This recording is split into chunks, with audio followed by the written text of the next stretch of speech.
Hello friends, welcome back to our channel. तो friends, आज मैं आपको लेकर के आई हूँ एक ऐसी ऐतिहासिक जगह पर जिसके बारे में जान करके, जिसको देख करके आपको मज़ा आ जाएगा। आज हम हैं लोक संस्कृति शोध संस्थान नगर श्री के बाहर और आज मैं आपको इसके बारे में बताने वाली हूँ, यहाँ के प्रभारी के बारे में, यहाँ के संचालक के बारे में। और यहाँ पर ऐसी कई नई चीज़ें, कई ऐसी ऐतिहासिक चीज़ें आपको देखने को मिलेगी जिसको देख करके आपको बहुत अच्छा लगेगा। सो प्लीज़ आइए हमारे साथ।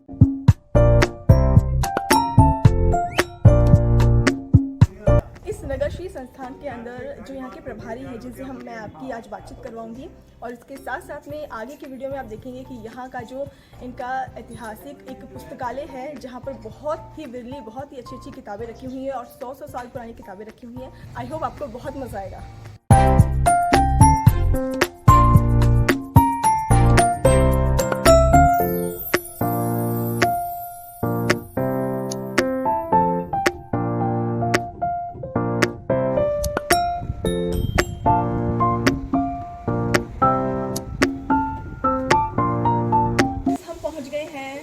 शोध संस्थान नगर श्री के मुख्य द्वार पर, और अब यहाँ से हम एंट्री लेते हैं और मैं आपको एक एक चीज़ बारीकी से दिखाऊंगी जिसे देख करके आपको बहुत अच्छा लगेगा।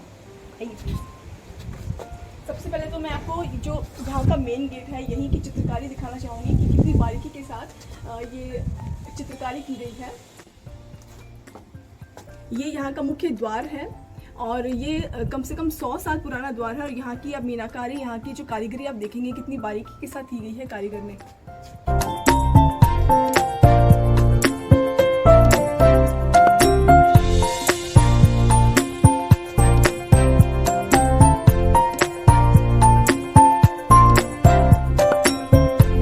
बचपन से आती रही हूँ। मैं जब छोटी थी तब हम लोग यहाँ पर एक प्रोग्राम होते थे, लोक संस्कृति से रिलेटेड बहुत सारे प्रोग्राम होते थे जिसमें मैं शामिल होती थी। जो मेरे दादाजी हैं डॉक्टर मोतीलाल जी सोनी, वो यहाँ पर सक्रिय रूप से कार्य करता है और आज भी वो 90+ है, लेकिन उसके बाद भी यहाँ पर इतने सक्रिय हैं कि उनको देख करके हमें उनसे प्रेरणा मिलती है। जो यहाँ पर कार्यकर्ता काम करते रहे हैं और जो भी कर रहे हैं, वो कई बार हमारे घर भी आते थे, तो मैं उन्हें जानती भी हूँ। एक तरह से एक पारिवारिक संबंध सा इस संस्थान के साथ मेरा रहा है। छोटेपन से जब मैं यहाँ पर आई, उसके बाद में आफ्टर मैरिज जब मैं यहाँ पर पहली या दूसरी बार आ रही हूँ, तो मुझे यहाँ आकर के अपनी पुरानी यादें ताज़ा हो गई हैं।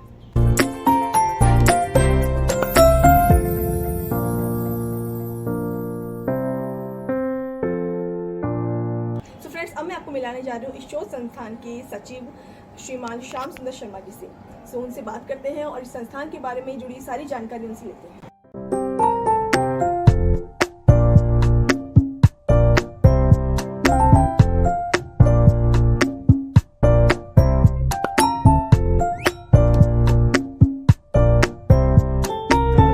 बात करवाने जा रही हूँ श्री श्याम सुंदर शर्मा जी से। आइए उनसे बातचीत करते हैं और इस नगर श्री के बारे में जानते हैं। ये हैं श्याम सुंदर शर्मा जी। सर, आप नगर श्री में कब से हैं और यहाँ पर कैसा कार्य संभाल रहे हैं? लोक संस्कृति शोध संस्थान नगर श्री चुरू में मेरा जुड़ाव जब से इसकी स्थापना हुई थी सन 1964 में, तब से ही है।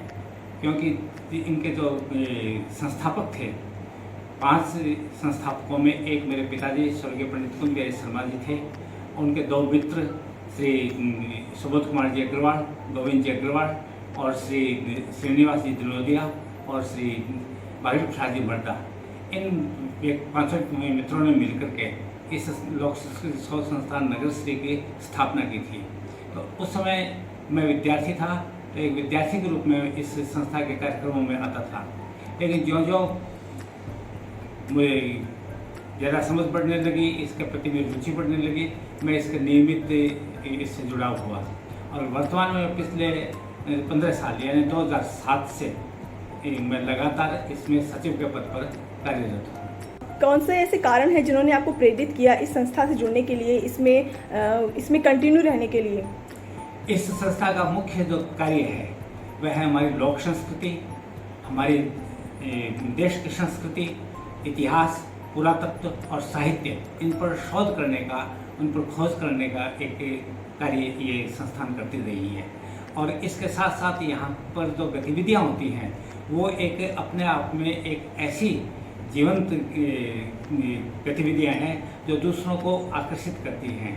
साहित्य की गतिविधियाँ हैं, संस्कृति की गतिविधियाँ हैं, सांस्कृतिक कार्यक्रमों की गतिविधियाँ हैं, ये सब इस संस्था से जुड़े होने के कारण ये एक ऐसा आकर्षण है मेरे लिए जो मुझे यहाँ आने के लिए आकर्षित भी करती है। तो सर, यहाँ की जो साहित्यिक गतिविधियाँ रही हैं, लोक सांस्कृतिक गतिविधियाँ हैं, इनके बारे में आप थोड़ा सा विश्लेषित करके बताएं। हाँ जी, हमारी लोक संस्कृति के बारे में सबसे पहले बताएं कि हमारा देश त्योहारों का देश है और यहाँ पर भिन्न भिन्न त्यौहार अलग अलग समय पर होते रहते हैं। तो कुछ त्यौहार यहाँ बड़े पैमाने पर हमारे समाज में मनाए जाते हैं, जैसे होली का है, दिवाली का है, तीजों का है, सावन के हैं। ये जो त्यौहार हैं ये बहुत उत्साह और उल्लास के साथ हमारे देश के, हमारे समाज के लोग हैं वो मनाते हैं।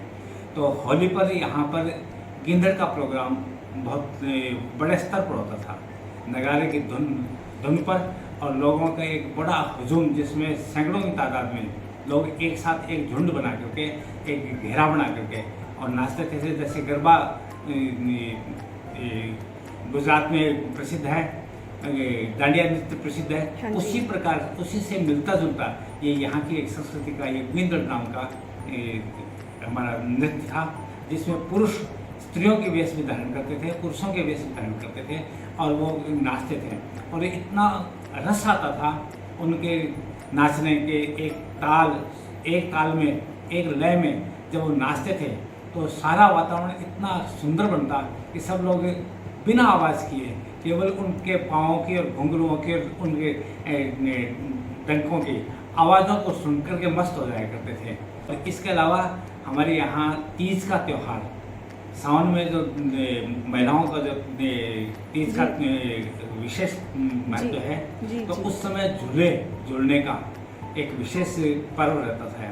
लड़कियां और महिलाएं झूला झूलती थी, तो पेड़ों पर बड़े बड़े झूले बनाए जाते थे और उनमें उनको झूलने का एक आनंद लिया जाता था। मेले पड़ते थे, गणगौर का मेला तो यहाँ आज भी प्रसिद्ध है, गोगोती का मेला आज भी प्रसिद्ध है, लेकिन तीज के मेले बंद हो गए। कई ऐसी सांस्कृतिक परंपराएं जो समय पा करके बंद हो गई, ऐसे सांस्कृतिक जीवन को पुनर्जीवित करने के लिए ये लोक संस्कृति संस्थान अपने स्तर पर कार्य करती है। ऐसे अवसरों पर ये हम सांस्कृतिक कार्यक्रम का भी आयोजन करते हैं, जिससे कि हम अपने ये लुप्त हो रही संस्कृति को पुनर्जीवित कर सकें, उसको जीवित रख सकें और उसको नई पीढ़ी से एक जुड़ाव बना करके रख सकें। सर, मैंने बाहर देखा अभी मेन गेट पर, वहाँ पे लिखा है शोध संस्थान, तो यहाँ पर किस तरह का शोध संस्थान होता है? ये यहाँ पर इतिहास और पुरातत्व और साहित्य से संबंधित शोध के काम होते हैं। अच्छा। सबसे पहला यहाँ जो शोध का काम हुआ वो चूरू मंडल का इतिहास का हुआ। यहाँ का इतिहास कहीं लिखा हुआ नहीं था, लोगों को केवल जवानी लोगों के पास स्मृतियों में था। तो गोविंद जी अग्रवाल जो इसके संस्थापक सदस्य रहे थे, उन्होंने बड़ा अथक प्रयास करके एक ऐसा शोधपूर्ण इतिहास उन्होंने लिखा जिसकी पूरे देश में बड़ी सराहना हुई।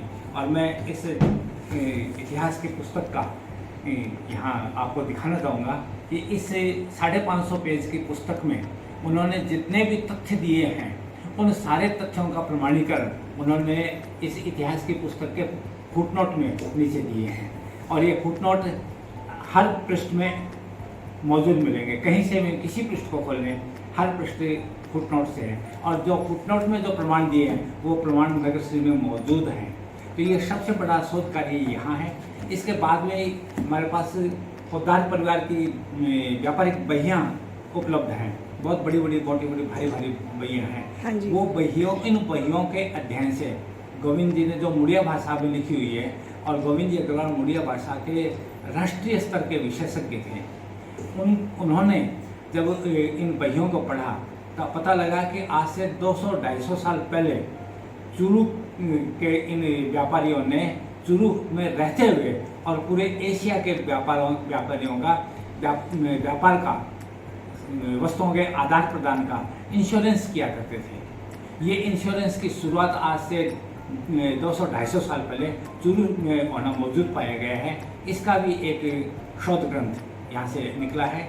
इसके अलावा हमारी जो लोक संस्कृति से जुड़ी हुई लोक कथाएँ हैं, लोक कथाओं का एक बहुत बड़ा विशद संग्रह हमारे पास है, मुहावरे और लोकोक्तियों का संग्रह है।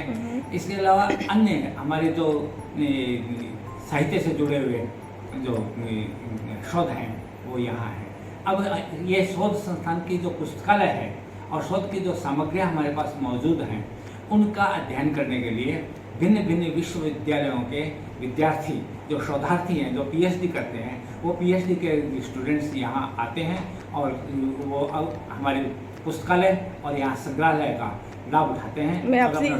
मैं आपसे अगला प्रश्न यही करने वाली हूँ सर कि यहाँ पर मैंने सुना है कि अपने इंडिया से नहीं बल्कि बाहर के कई स्टूडेंट्स ऐसे आए हैं जिन्होंने यहाँ पे शोध कार्य अपना कंप्लीट किया है, उनके साथ आपका एक्सपीरियंस कैसा रहा? हाँ, ये भी एक बड़ी अच्छी महत्वपूर्ण और एक उपलब्धि रही है, एक रोचक उपलब्धि रही है कि केवल देश के नहीं बल्कि विदेश के शोधार्थियों ने भी जब भारत के इस भूभाग पर, राजस्थान के इस रेतीले दौरों पर शोध करने के लिए आए तो वो नगरश्री में आए थे, जिसमें इंग्लैंड के आइले कूपर का नाम मैं विशेष रूप से लूँगा। अच्छा। उन्होंने तो यहाँ कई सालों तक रह करके और ये नगरश्री में भी अपना आकर के उन्होंने अपने शोध को पूरा किया था। उन्होंने भित्ति चित्रों और हवेलियों पर उनका शोध प्रबंध था। अच्छा। दूसरा अमेरिका की एक लड़की कैथरीन थी और कैथरीन ने भी जब यहाँ अपना जल संस्कृति पर, जल प्रबंधन पर शोध कार्य किया था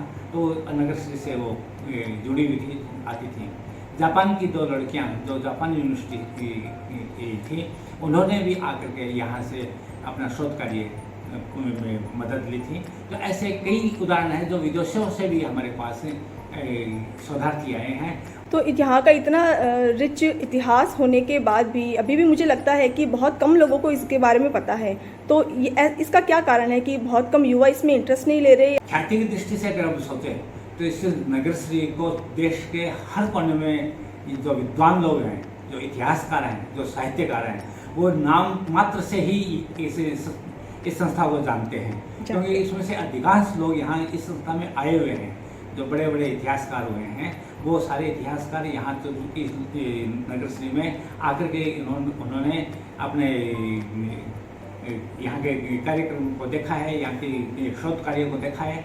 जितने बड़े साहित्यकार हैं हिंदी के, राजस्थानी के, वो लोग भी यहाँ खूब आए हैं। तो साहित्यकारों और इतिहासकारों में तो ये प्रसिद्ध है। विभिन्न दूर की यूनिवर्सिटियों में भी, अगर पंजाब की यूनिवर्सिटी है, मध्य प्रदेश की यूनिवर्सिटी है, ये अपने उत्तर प्रदेश की यूनिवर्सिटीज़ हैं, अच्छा। गुजरात की यूनिवर्सिटीज़ है, यहाँ जो लोग रिसर्च करते हैं, अच्छा। और जो हिस्ट्री के कोई टॉपिक जिन्होंने ऐसे दे रखे हैं जो जिनका अभिलेख यहाँ नगरश्री मिल सकता है, तो वहाँ के जो शोध डायरेक्टर्स हैं, जो रिसर्च डायरेक्टर हैं, वो नगरश्री का रेफरेंस देते हैं कि आप वहाँ जाइए, अपने स्टूडेंट्स को यहाँ भेजते हैं कि आप वहाँ। लेकिन हमारा जो बहुत ज़्यादा इसका जो फैलाव और इसका परिचय न होने का एक कारण ये भी है कि हम अपने संस्थान की अभी तक कोई वेबसाइट नहीं बना पाए हैं। अच्छा। और वेबसाइट होती तो ये सारे सब जगह इसका उल्लेख होता, सब लोग इसको ऑनलाइन जी, क्योंकि आज के समय में जो दुनिया है वो ऑनलाइन शिफ्ट हो गई है। हाँ। तो ये ज़रूरी है यहाँ के लिए कि जो युवा तक पहुँचाने के लिए इसको ऑनलाइन शिफ्ट करना चाहिए हमें। इस समय में हम कोशिश कर रहे हैं। हाँ जी। कि हमें ऐसे संसाधन हम उपलब्ध करने की प्रयास कर रहे हैं कि हम हमारे अभिलेखों को हम डिजिटलाइजेशन कर सकें, और उनके हो जाने के बाद जब हम नेट से जुड़ जाएंगे तो हमारा शायद और ज़्यादा प्रसार होगा, और केवल देश में नहीं विदेशों तक भी हम अपने इस संस्थान को फैला सकेंगे। एग्जैक्टली। हम भी ज़रूर कोशिश करेंगे अपने चैनल के थ्रू, जो हमारा चैनल है जिसमें मैं आज ये वीडियो बना रही हूँ, किसके थ्रू भी काफ़ी लोगों तक ये वीडियो पहुँचेगी और काफ़ी लोग इस नगरश्री के बारे में जो जानते हैं उनको गर्व होगा, और जो नहीं जानते हैं उनको भी होगा कि हमें इतनी बढ़िया चीज़, इतनी अच्छी चीज़ अपने देश के बारे में पता ही नहीं थी, तो उन्हें भी जानने को मिलेगा। तो फ्रेंड्स, हमने अभी बात की थी श्रीमान श्याम सुंदर शर्मा जी से इस बारे में, और उन्होंने जिक्र किया था जो यहाँ के लोक नृत्य होता है या लोक कलाकार हैं, जिसमें उन्होंने डॉक्टर मोतीलाल जी सोनी का जिक्र किया है। तो आज वो भी हमारे बीच मौजूद है, और मैं चाहती हूँ कि आप भी उनसे रूबरू हो और उनसे कुछ जानकारी लें और ज्ञानवर्धक बातें लें और उनके अनुभवों का लाभ उठाएं। तो मैं आपको मिलवाना चाहती हूँ डॉक्टर मोतीलाल जी सोनी से, और ये मेरे दादाजी हैं, तो मुझे बहुत गर्व महसूस हो रहा है कि आज मैं उनके जो अनुभव है वो इसमें रिकॉर्ड कर रही हूँ। मैं आपको मिलवा रही हूँ डॉक्टर मोतीलाल जी सोनी से, मेरे बाबा जी से। सो बाबा जी, आप नगरश्री में सक्रिय कार्यकर्ता रहे हैं, और तो आपका क्या अनुभव रहा है नगरश्री में, और आप यहाँ पर कौन कौन से कार्यक्रम आप करते हैं? नगरश्री में हम लोग जो है खास तौर से बताया सचिव जी ने कि भी गिंदड़ का और का इनका कार्य हो रहा है, तो इसमें तो मैं बहुत ज़्यादा इंटरेस्ट रखता हूँ। बाकी सुबोध जी कुमार जो है, सुबोध जी जो इस संस्था के संचालक है, वो हमेशा अपने साथ रखते हैं मोतीलाल को। मैं कोई 40 साल से यहाँ सुबोध जी के साथ रह रहा हूँ। बाहर शहरों में दूसरे प्रांतों के अंदर सुबोध जी के साथ मैं कई जगह गया हूँ। अच्छा, गिंदड़ में आप सक्रिय रूप से भाग लेते हैं, तो गिंदड़ क्या है और आप इसमें किस तरह से भूमिका निभाते हैं, थोड़ा सा आप बताइए इस बारे में। गिंदड़ का ऐसा है कि ये संस्कृति यहाँ की ऐसी है कि बहुत मुद्दतों से देखते आए हैं, देखते देखते हमें शौक हो गया तो हम नाचने भी लग गए। घुघरू आते हैं बाजार से खरीद के लाते हैं, बड़े बड़े घुघरू होते हैं। हमारी टीम में नहीं करते, कोई 60 आदमी होते हैं। एक औरत थी नाइजीरिया की, तो उसने हमारा जो खेल देखा, नाच जो देखा, देख के इतनी प्रभावित हुई कि भाई ये लोग सब ठहरे कहाँ हैं। तो वो जहाँ हम ठहरे हुए थे वहाँ आई, वहाँ करके कहा कि आप ये बताइए किस एंगल से कैसे नाचते हैं। हाथ अगर मान लीजिए 45 डिग्री का है तो पैर कितने डिग्री पर जाएगा, पैर इतना है तो हाथ का। हमारे पास तो बट फाट बोलते हैं जिसको, हमारी मर्जी है, जैसे हम तो नाचते हैं खेलते हैं, इसके लिए कुछ नहीं। तो फ्रेंड्स, अब मैं आपको लेके चलती हूँ यहाँ के जो पुरातत्व हमारा पुस्तकालय है, संग्रहालय है, वहाँ पर मैं आपको दिखाती हूँ कि कैसी कैसी विरली और दुर्लभ किताबें रखी हुई हैं। तो वहाँ का सीन, वहाँ का नज़ारा मैं आपको दिखाती हूँ। अभी चलिए मेरे साथ।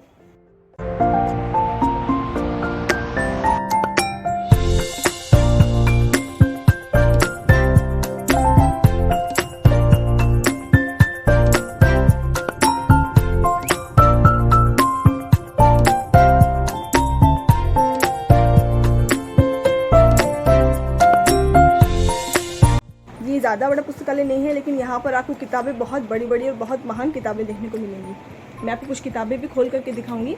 ये हमारा इतिहास विभाग है। इतिहास की पुस्तकों का संग्रह इस इंडेक्स में है, और इसमें इतिहास की जो विभिन्न स्थानों के इतिहास है, उन सभी स्थानों के इतिहास की पुस्तकें यहाँ हमारे पास संग्रहित है। और विशेष तौर से जब राजस्थान का इतिहास की हम बात करते हैं तो हमारे पास क्षेत्रीय इतिहासों का भी एक संग्रह है। हमारे जैसे रामगढ़ है, दक्षिणगढ़ है, झुन्नू है, अपने नवलगढ़ है, मंडावा है, चिड़ावा है, फतेहपुर है, ये रत्ननगर है, तारानगर है, सरदारसर है, छापर है। ये जो स्थानीय क्षेत्र हैं उनका ही भी इतिहास हमारे पास मौजूद है। लेकिन पुराने इतिहास की हम बात करें तो मैं आपको कुछ एक दो दुर्लभ चीज़ें आपको दिखाऊंगा जो आमतौर से हर पुस्तकालय में नहीं मिल पाती है। अच्छा। ये वीर विनोद है। अच्छा। ये हिंदी और उर्दू दोनों भाषाओं में। अच्छा, ये हिंदी में है और फिर उर्दू में ट्रांसलेट। अच्छा अच्छा अच्छा अच्छा। इससे जो हमारा मध्यकालीन इतिहास है उसके हमें जान ये इतिहास हम राजस्थान के इतिहास की बात कर रहे हैं या भारत के इतिहास की?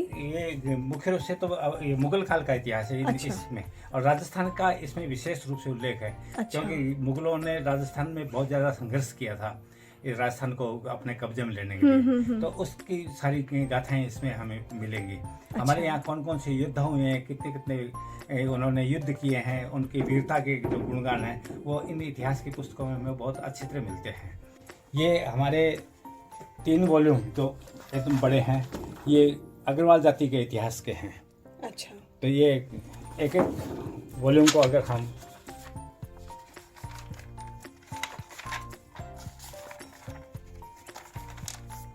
ये कितने समय पहले लिखी गई होगी किताब लगभग? ये इनके क्या जो शुरू के जो पृष्ठ हैं उनको अगर हम देखें तो हमें ये इसका ये 1940 में प्रकाशित है। अच्छा। हाँ। तो ये मान लीजिए कि 60-80 साल पहले, तो ये हमारी आज़ादी से पहले की किताबें लिखी गई किताबें हैं।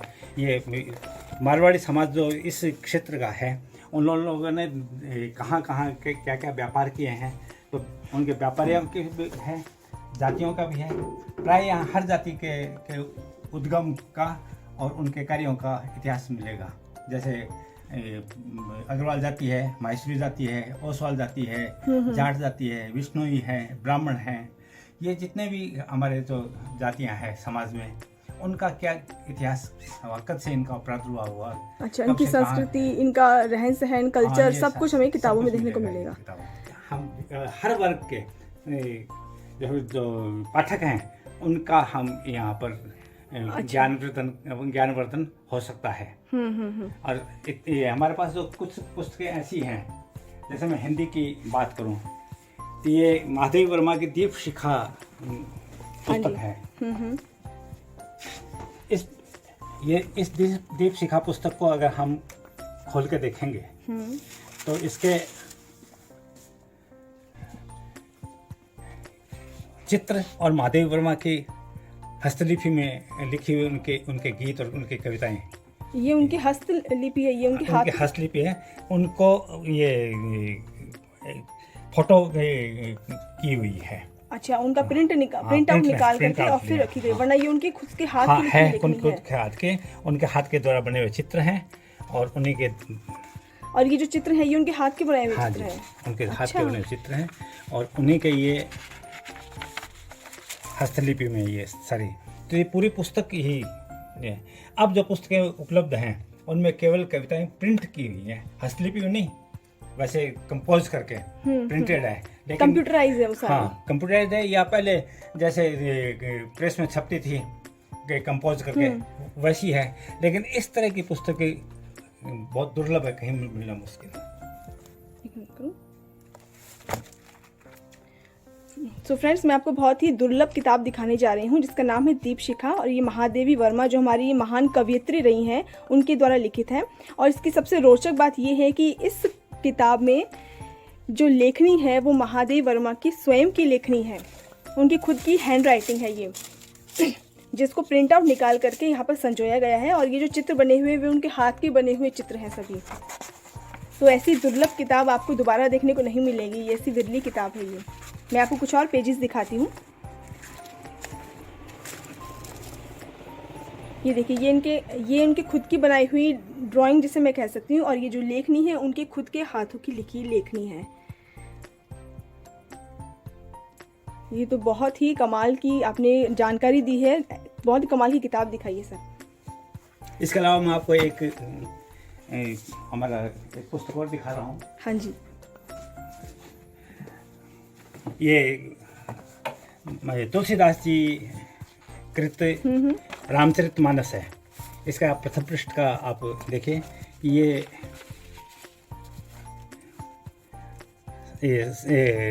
संवत 1777। अच्छा, तब की है ये, 1777 की है। 1777 संवत। और इसके ये तो इसके अक्षरों से ही पता चल रहा है कि ये कितनी पहले की किताब है। हमारे चित्र भी बने हुए हैं और उनका रंग आज तक वैसा वैसा है, ये फेड नहीं हुए हैं, चित्र फेड नहीं हुआ है। इसके अलावा हमें पूरे पृष्ठ के चित्र भी हमें मिलेंगे। तो ये इनका पेज का की क्वालिटी अलग है या इनकी इंक ऐसी है कि अभी तक फेड ही नहीं हुए? कागज भी हाथ के बने हुए कागज हैं। अच्छा, हस्त निर्मित कागज है ये। और ये जो इस पे पेंट किया हुआ है ये भी हाथों से बनाई हुई कलाकृति है। बने हुए हैं हाथ, ये रंग भी हाथ से बनाए हुए हैं, ये केमिकल नहीं है इनमें, इन रंगों में। अच्छा, ये नेचुरल कलर यूज करके और हाथ से बनाई हुई कलाकृतियां हैं ये किताब के ऊपर। ओके, तो ऐसी ये दुर्लभ पुस्तकें भी हमारे पास हैं। तो और ये पूरा रामचरितमानस है, ये अवधी भाषा में। अच्छा, ये अवधी भाषा में लिखा है सारा। ये जो पुस्तकें हैं ये हिंदी विश्वकोश की पुस्तकें हैं और अलग अलग वॉल्यूम में है। इन पुस्तकों का टाइटल है हिंदी विश्वकोश। अच्छा, ये एनसाइक्लोपीडिया जिसको कहते हैं। और इसमें ये सूरदास जी का चित्र दिया है। ये 12वां खंड में आपको दिखा रहा हूँ। हमारे पास इसके हर वॉल्यूम है और ये नागरिक प्रसारण सभा वाराणसी से प्रकाशित है। और इसकी विशेषता ये है कि इसमें हिंदी के हर शब्द को विश्लेषित किया गया है। अच्छा, हिंदी का हर छोटा से छोटा शब्द का अगर आप अर्थ जानना चाहते हैं तो वो इसमें आपको मिलेगा। इसके अलावा हमारे पास अन्य भाषाओं के डिक्शनरियाँ भी हैं, जैसे ये अलग अलग। अच्छा, अन्य भाषाएं जैसे कौन कौन सी भाषाएं होंगी? जैसे संस्कृत की भी है, उर्दू की भी है, गुजराती की भी है। अच्छा, हाँ, और हम ये राजस्थानी शब्दकोश भी है हमारे हिंदी से पास। रशियन सीखने का भी है, अच्छा। कोश भी है। अच्छा, ये राजस्थानी भाषा के सीताराम लालस का राजस्थानी शब्दकोश है और इसके 11 भाग हैं, 11 वॉल्यूम है। ये 11 वॉल्यूम हमारे पास मौजूद हैं। पत्रिकाएं हैं, ये शोध पत्रिकाएं हैं यहाँ की, जो जिस पर शोध किया गया है और शोध करके यहाँ पर संग्रहित की गई हैं। सो फ्रेंड्स, अभी हमने पुस्तकालय देखा यहाँ का, जिसमें हमने अलग अलग किताबें देखी, अलग अलग जो दुर्लभ किताबें रही हैं उनके बारे में जाना, और कई डिफरेंट टाइप की जो बुक्स हैं, जो शब्दकोश है, उनके बारे में भी हमें सर ने बताया।